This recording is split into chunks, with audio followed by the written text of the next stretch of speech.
Hello everyone, today I thought we'd take a look at cleaning up our terminal a little bit. I've had some comments about this in the past and I've kind of gone back and forth on it because I do like having the path here for people to follow along, but most of the time these days I'm doing these one-off projects or videos, so it really only makes sense to have like the name of the project in the path here. It takes up less space and it makes it easier to work with. So today we're going to be installing ZSH as well as OhMyZSH. We'll take a look at customizing them with some themes, and I've also got the Rails plugins that we can install. So to get started, or I guess I should give you an idea of what we're going to be doing. So this is what my terminal looks like with OhMyZSH installed, and I can cd into the code directory that we normally use, and you can see here it just keeps me in the top directory that I'm in.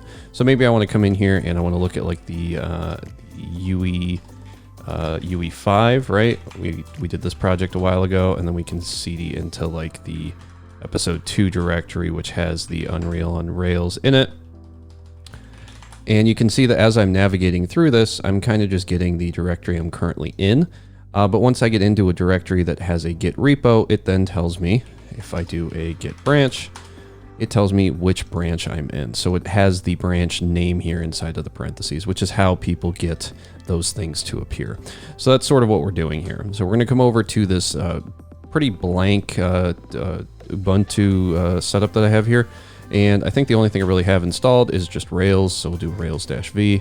I don't even have Rails installed. Cool. So what we can do is we can start by installing ZSH if you don't already have it. So we can do a sudo apt install ZSH.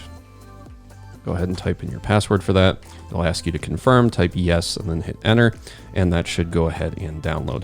Now, once that's done, assuming you have Git installed, if you don't, I'd suggest finding a tutorial on how to install and set up Git. You can then come over to OhMyZSH, or OhMyZ.sh, sorry, or you can just go to Google and just search for OhMyZSH. And you can click on the first link. Once you go there, you can then go to the install button, and then you can go ahead and grab the curl command if that's what you're after. You can come over to your terminal, right click and hit enter, and that'll run. It'll then ask you if you want to set your default, and for that we'll just hit Y, and then it'll ask you for your sudo password, and then it should be set up. So now you can already see the terminal's changed here. So it's working with the ZSH stuff. So that's pretty neat. But what we can also do is we can look for, it should be somewhere in here, some themes.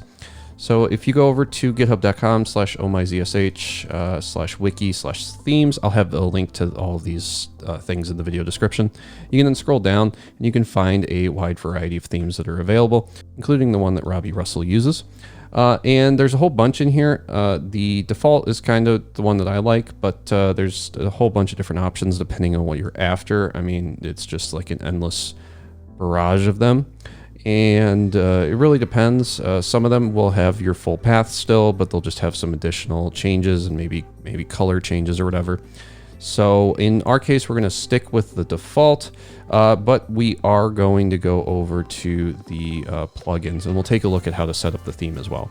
So if we come over to the tree master plugins /Rails, you can see that we have a list of plugins that we can modify in the ZSHRC file. So to do that, we can come over here and we can just do a nano or a vim or whatever you want to do.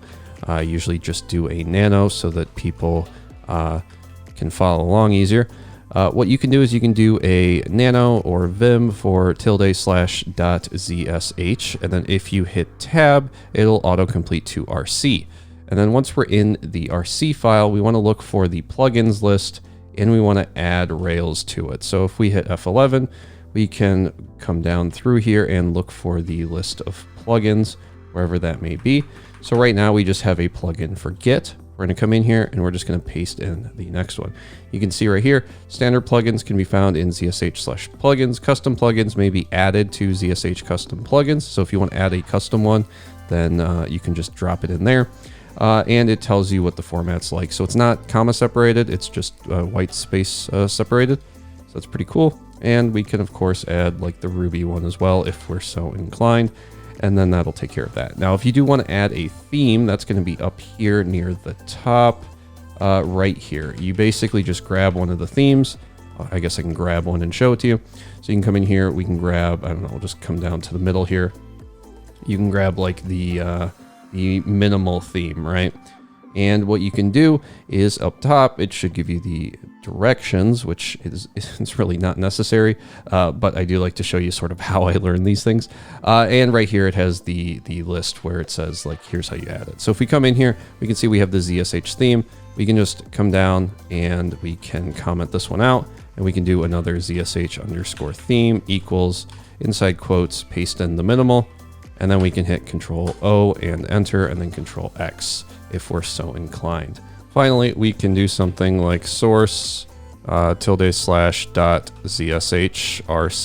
and now we should see that our theme has changed a bit here. So now we have this weird looking one here. So that's basically how you can go about changing it. I'm now going to go ahead and switch this back to the other one because I prefer it. And then we can go ahead and source it again, hit Control L, and we're good to go. So what did we actually set up with this Rails plugin? You can see it adds a bunch of completion things for the Ruby on Rails framework, and it's probably easier for me to show you that if we come over to the terminal here, and then if we do a nano for /.zshrc, we can come in here and we can come down to the plugins list again, and we can quickly add in the Rails and the Ruby plugins, save that, and then we can do a source for /.zshrc. And now if we do that, we can now do something like RC for Rails console, and you'll see that loads a alias for us. So there's going to be a whole bunch here that you can use. You're probably going to need to get used to them. I'm probably not going to use them in the videos just because I prefer people to be able to follow along as broadly as possible. But there's a bunch that are really useful, like the devlog one. Highly recommend it. Just grabs your logs from the log file. So instead of having to type something, like if you want to do a tail for your logs, that's going to be in, what is it, /log/development.log. You can see here I was messing around with some player stuff. You can just do a devlog instead, and it'll give you the same functionality. So again, there's a lot to play around with here, but the main draw for me was just, restyling the terminal a bit to make it a bit easier to follow along for people. So yeah, I just wanted to share this with everyone. Hopefully you found this interesting. Hopefully you found this helpful. If you have any other questions, feel free to leave them in the comments down below. I'm not really covering a lot here because there's really, it's dealer's choice on how you want to customize this. There's a whole bunch of tutorials on how to cover or how to customize this all over YouTube. I just kind of wanted to, cover this for the sake of people that watch my channel and might not be aware of this existing. So yeah, hopefully this was interesting. Hopefully this was helpful, and hopefully I will see you in the next tutorial.